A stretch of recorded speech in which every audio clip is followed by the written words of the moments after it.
All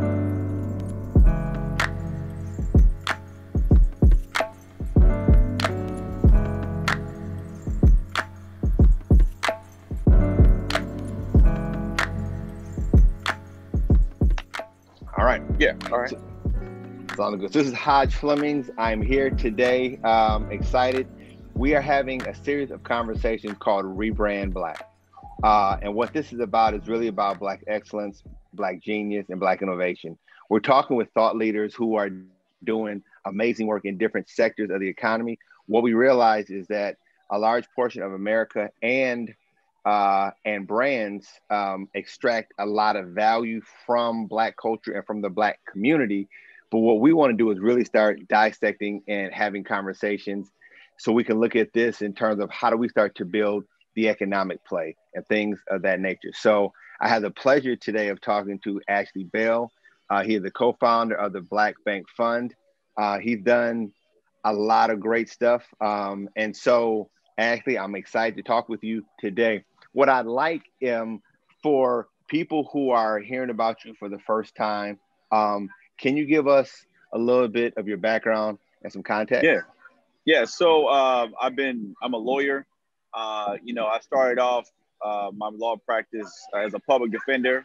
So, I started my law practice representing, Black men like myself that I grew up from high school with. So when I got out of law school, I went straight and became a public defender and started representing people in my community. I did that for 2 years straight, just because I felt before I did anything else in law, I needed to spend time giving back to the community that, birthed me.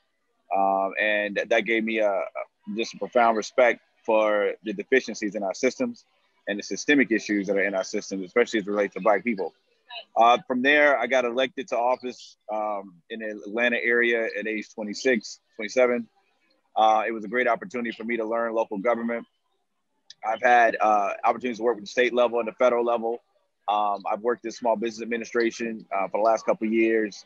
Took some time to work there to focus on minority businesses and how I can help small Black businesses do better and take advantage of resources, especially in the middle of this pandemic that we have right now. That's been a big focus of mine.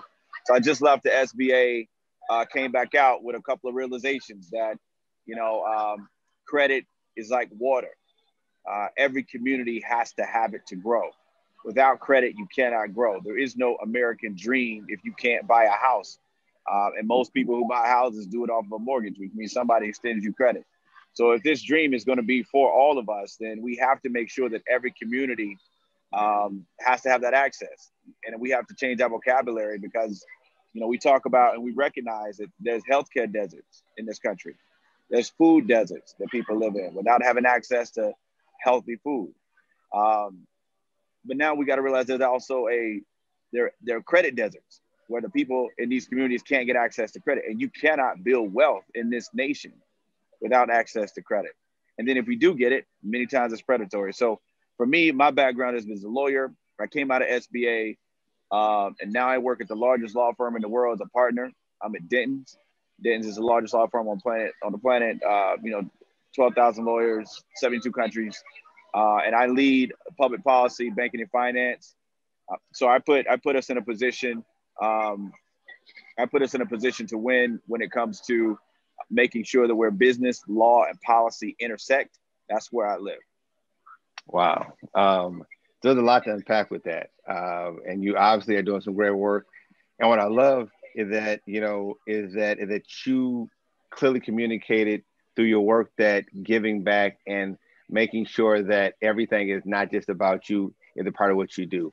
So, so in the work that you're doing, I know when I start to look at the Black community, and these numbers might be a little bit outdated, but it seems like the money leaves as soon as we cash a check. I think within 6 hours, I know within like less than 1 day, like the money like leaves our community. And so even when I think about how our relationship with money, what do you think are some of the challenges that as a community that we have to overcome to change that relationship that the Black community has with money? Well, I don't want to put the blame on us. I think the blame is on the failed system. We live in a system and we have a country where it is expensive. It's expensive to be poor. It's incredibly expensive to get access to your own money when you're poor. Poor people spend like 10 times the amount of their disposable income on just accessing their own money than versus people that have money. So the system is compounded to make sure that if you're poor, you go to a check cashing place and you're gonna pay a crazy percentage instead of being able to go to a bank and just get your check cash. If you're poor, if somebody does give you a loan, they tell you because your credit's bad, you gotta pay more to access credit. So you're being punished. So I think that what we have to do is find solutions to these systemic problems, these institutional problems, and we have to do so by focusing on the assets that we have in our community. And we really have just three institutions in the Black community that, and they're the Black church, HBCUs, and Black banks. And until all three of those are running at optimal performance in this new economy with the new rules of the game, then we won't be able to see the sort of rising tide that we're all hoping to see. That is very, very powerful. So now let's dig into the Black Bank Fund. And so I know that you were recently in an article in the Wall Street Journal. And so congratulations on that. But it talked about, you know what I'm saying, like your latest initiative. Can you provide some context in terms of how many banks exist in the United States that are African American and things like that? Right. So in 2000, year 2000, we had over 50 Black banks in America. Now we have 18. We have 18. The Great Recession wiped them out. COVID, which has caused another Great Recession, could finish them off. So what I'm trying to do, and the co-founders of the Black Bank Fund are trying to do, and what we will do, is we're going to draw a line in the sand, and we're going to refuse to let Black banks become extinct. Not on our watch, not when we have as much access to Black excellence and talent as we have around this country. It's just a matter of us enlightening the rest of our community about the importance of Black banks. And it's dwindling fast because fewer and fewer of us have even access to get to a Black bank. We only got 18 banks. That means fewer people even see them. They don't even think they're around anymore. So the goal of the Black Bank Fund is this simple. Everybody in America, every Black person, every white person, and any other color should be able to bank Black if they so choose, anytime, any place. That's where we're going to go. We're going to get to the point where every American, if they wake up and they say, you know what, I live in Beverly Hills, and there may be an Asian guy that says, you know what, I want to bank Black. Let me refinance my $8 million house with a Black bank. We have solved for that. This fund is what's going to get these banks the necessary resources to do any loan of any size anywhere in the country. That is, I love that. I love that, leveling the playing field and providing access. So let's dig in a little bit. So I know that there's a deal that, that you've been working on with the Black Bank Fund and the NBA. The interesting part is that when I think about our community and I think about the league, right? So the league is 75 to 80% African American, or Black in terms of the players. And so I'm always interested in the conversation about like representation because I don't see enough of that in the management aspect of it. So what was like the genesis of you creating that partnership, I guess, with the National Basketball Association? Well, I have to let the NBA announce the specifics, but I can tell you that part about how it happened. The reality is this, Black banks are small, and most of them can't even loan you anything over $5 million if it's commercial. They have a cap because of their rules that they have with the FDIC. So they never ever been in the conversation to do any big deals because they never see this deal flow because they're not big enough. They can never do a big stadium deal. It just doesn't make any sense. Nobody would go to them because they know they're too small. So what I was able to solve for is say, look, the players have spoken. And current players and former players have spoken and said that the NBA needs to really focus on what economic justice is going to look like in this country. And they need to leverage their resources and assets to further economic equity in this country. And I think I'm just of the mindset that I don't want anybody giving me anything. Let me earn it.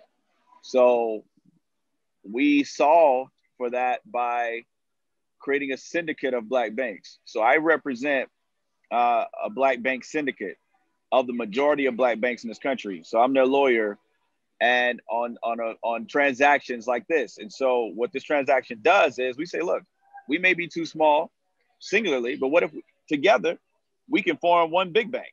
So we tied the banks together and we formed a big syndicate, and now we can take down anything anybody else can do. So when I go back and I say, I don't want you giving me anything, just let me compete like everybody else. So if we figured out amongst ourselves how to unify and how to form one larger bank for these transactions, then instead of giving the money to the big commercial bank or giving it to, you know, the same guys you always give it to, let black banks compete.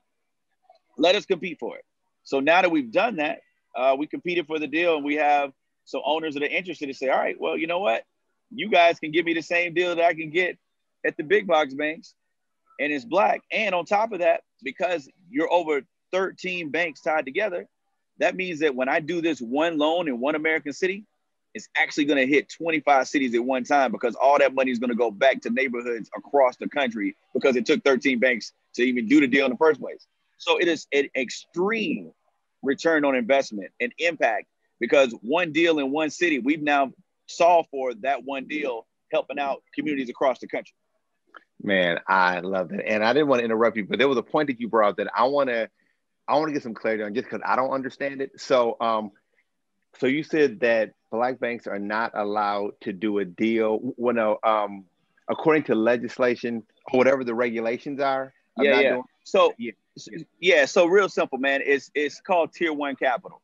So Tier 1 capital means that if banks get Tier 1 capital by three ways. They either get it from bank fees, so you got an overdraft fee, that's a bank fee, or they get it from interest, which is the interest they get from your loans, or they get it from somebody buying bank stock.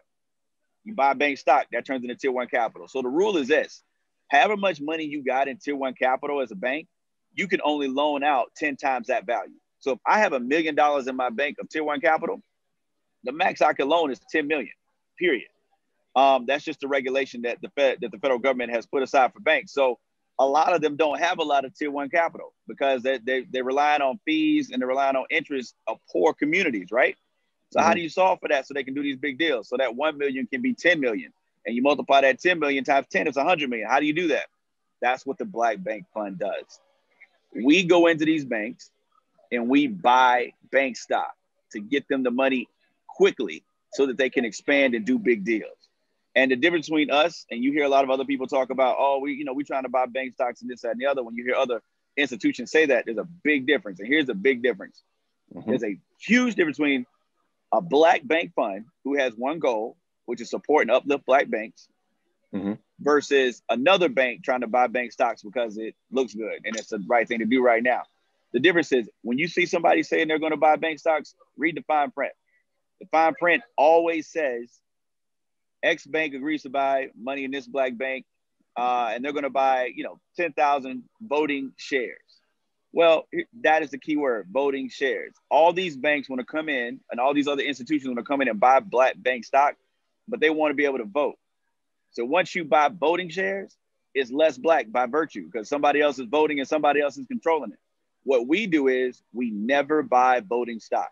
We will do nothing to dilute the blackness of these banks. So that gives them a chance to get the money without losing the exact reason that they're in the first place, is to be black control, to be able to make decisions for people in the community. Man, that is extremely powerful. So now, how, so to be able to broker deals like this, I know life is about relationships. So now I couldn't just walk into the NBA or, so how do you get into a position to even be able to even have the conversation to broker a deal like this? Man, it is about relationships. And I'm fortunate enough to have just some close friends that are in good positions to really have frank conversations. And I don't mean frank conversations about, oh, let me tell you about this transaction. This conversation didn't start about how to help black banks. It started off about how to make this country better, how to create equity for people that need it most. And when you just approach those conversations about what can we all do with what we have to make this country better, then when you put everything you have on the table and you see what everybody else has on the table, you put the pieces together. You say, well, I can do this and you can do this, and let's go save the world. And that's what we did. We started from right there and just figured it out. And these are people who work in the NBA, work for teams. And I have a friend, definitely that's strategically placed who really wants to change the world. And we're lucky that we got a couple of owners that put their money where their mouth is, who are really about this concept of equity for African Americans and others in this country. Wow, that is extremely, extremely powerful. And so when do you think the opportunity to get the first deal could come into play? Is that 2021 or is it? Oh, 2020, definitely 2020. Okay. Yeah, we're gonna make the announcement before the holidays. Working out the details now. I expect to have a huge announcement, probably mid-December latest. Okay. All right. Let's start to dig into your story like a little bit. So as I start to hear you, I know you're in law and you're thinking about our community, but like, how is this cross section of law, economics, and kind of community activism, how did that kind of come about in terms of you like being kind of in that cross section? Man, look, I come from a small town in the deep South, in north of Atlanta, a little town called Gainesville. And when you grow up in a town, small town in the deep South, the fingerprints of Jim Crow are on everything that you touch. He may not have his hands on it, but you can see his fingerprints still.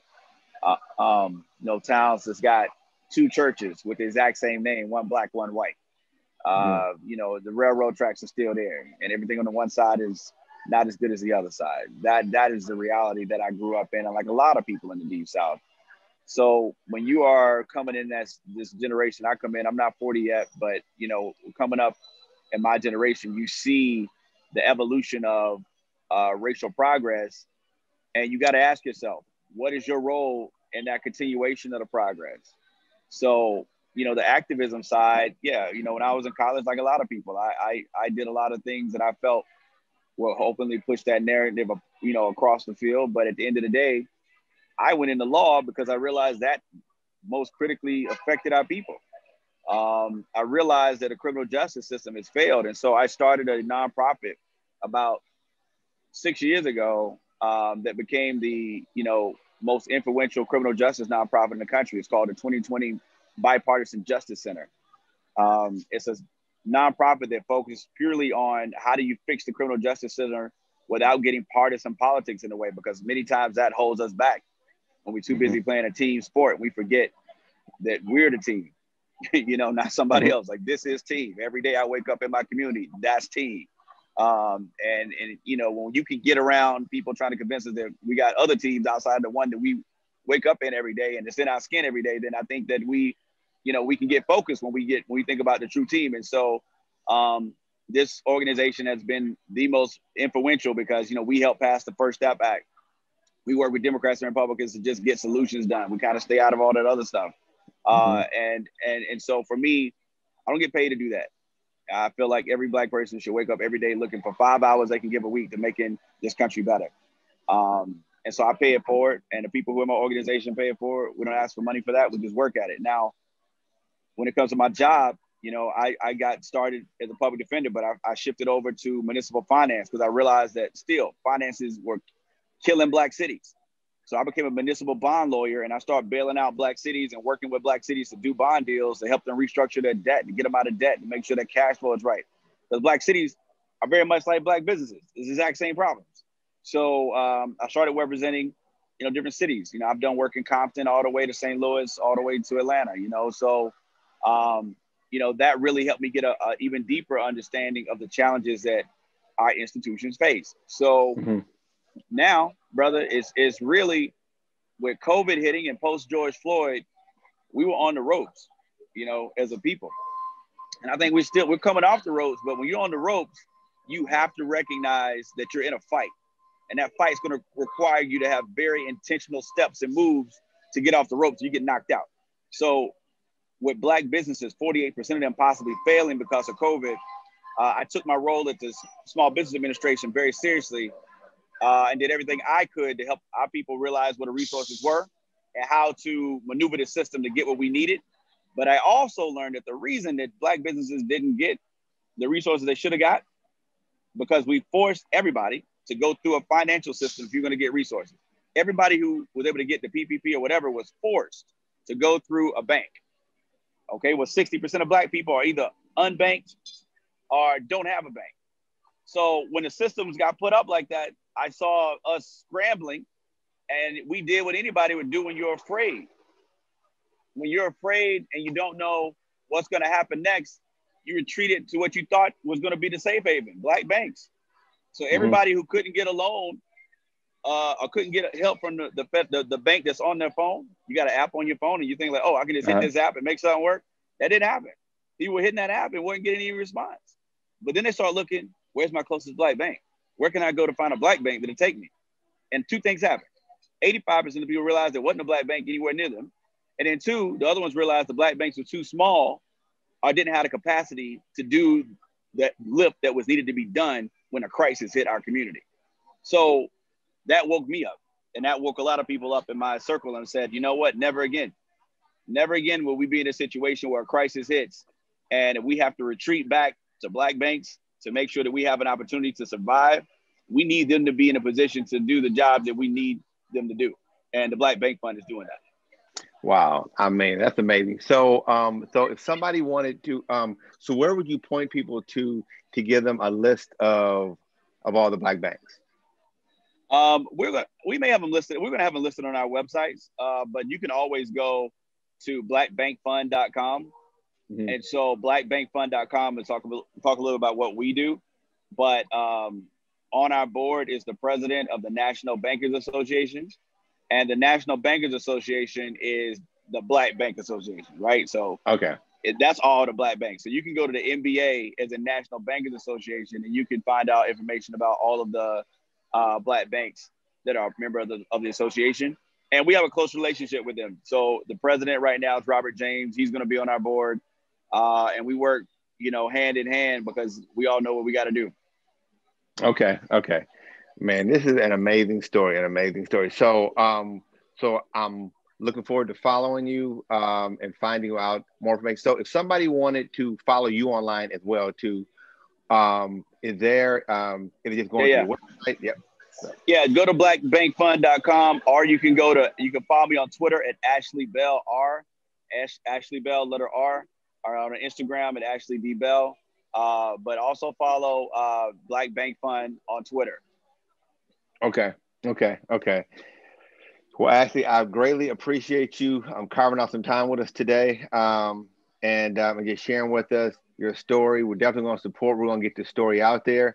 And I'm super excited about just seeing what the outcome is. As I close, I think about this, as I thought about on May 25th and thought about George Floyd and everything that happened. And I began to see these blackout boxes for, like the one Tuesday, right? I thought back and said, is this movement just going to be a bunch of black boxes online? Or what is the economic opportunity that exists here? And when I see what you're doing, like the things that you're doing are things that I think hopefully this moment where we have everybody's attention, more stuff like what you're doing is going to happen. You said it right, brother. It's a moment. We have to take advantage of it. We don't know how long this moment's going to last, but right now, when we have people of goodwill with good intentions willing to be a part of the solution, bring every good idea to the table. Let's debate them. Let's figure out what's best for America. Let's figure out what's best for our communities, and let's get to work expeditiously. That is good, man. I got to ask you one question. So you go to Harvard University? You go to Harvard? Yeah, Kennedy School. Yeah. Oh, since I have so when I think I was a junior. So my senior year of college, I went to school for mechanical engineering. I had an internship out at New Balance. And so I was staying at the University of Massachusetts at Lowell. And then I would go and I would get on the train and I'll go down to Harvard. And I bought all this Harvard gear and I was rocking all this Harvard gear. And I got home and I was thinking like, okay, I bought all this gear. It's really nice. People are going to think I went to Harvard. And so I said, man, I can't even wear this stuff because because I didn't go, you know what I'm saying? Because I felt like an imposter, even though I just wanted just to rock it. So that's why. It's all good, man. It's all good. Yeah, man. It's you know, Harvard's done a phenomenal job of expanding, you know, their programs and outreach in communities, man. And so go get your Harvard stuff and rep it. It's all love. It's all love. Cool. All right, Ashley. Thank you. I appreciate the time. I look forward to staying connected with you and talking with you offline. All right, brother. Y'all take it easy. All right. Your peace. Later.